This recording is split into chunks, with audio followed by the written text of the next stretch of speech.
Faya Rabbi hal illa bika nasru yurtaja alaihim wa hal illa alaikal mu'awwalu. Wahai Zat nu maha agung, nu jadi tempat pitulung, Zat nu masihan pangharep ku makhluk di arep-arep. Teu aya angin ka Gusti tatagenan diri abdi, estuning wungkul ka Gusti nancep mager dina ati.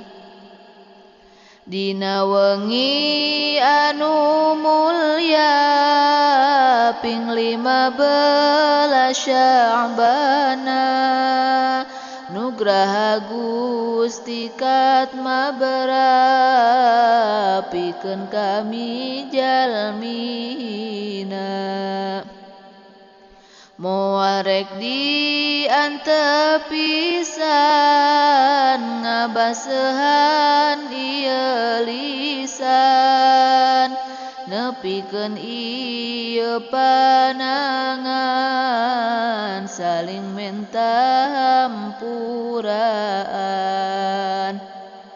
Utami ka Ibu Rama sareng guru nu marulya, karencang sareng baraya nu caket nu teu bisa mah.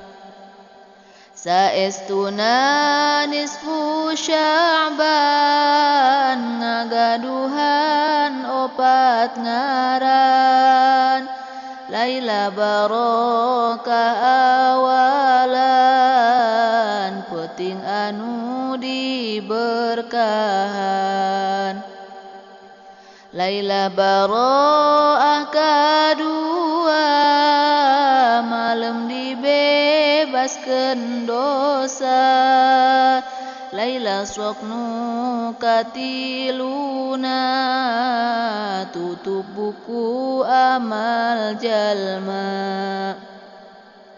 Dupi anu kaopatna Lailah Rahmah disebatna, peuting diliputanana rahmat Allah nu lungsurna. Aya 5 kahususan dina wengi nisfu Sya'ban, perkara nu ditakdirkeun dirinci jang satauneun.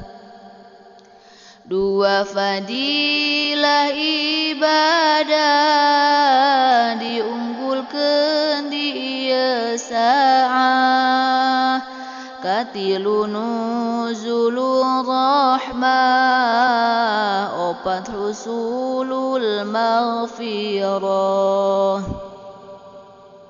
kalima lungsur syafaat pikeun jalma anu taat. Ieu kaul Imam Razi na tafsir kabir nu pasti.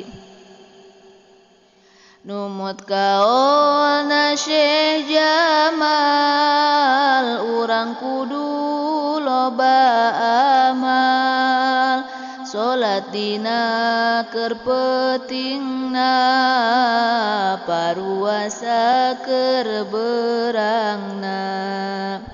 Hayu dulur sadayana poharakeun amalna, ieu teu kasempetan kita nebus amal nu baheula. Syair ieu tos cekapan sakitu hatur lumayan tambih-tambihna ganjaran jang kaula nu ngingetan.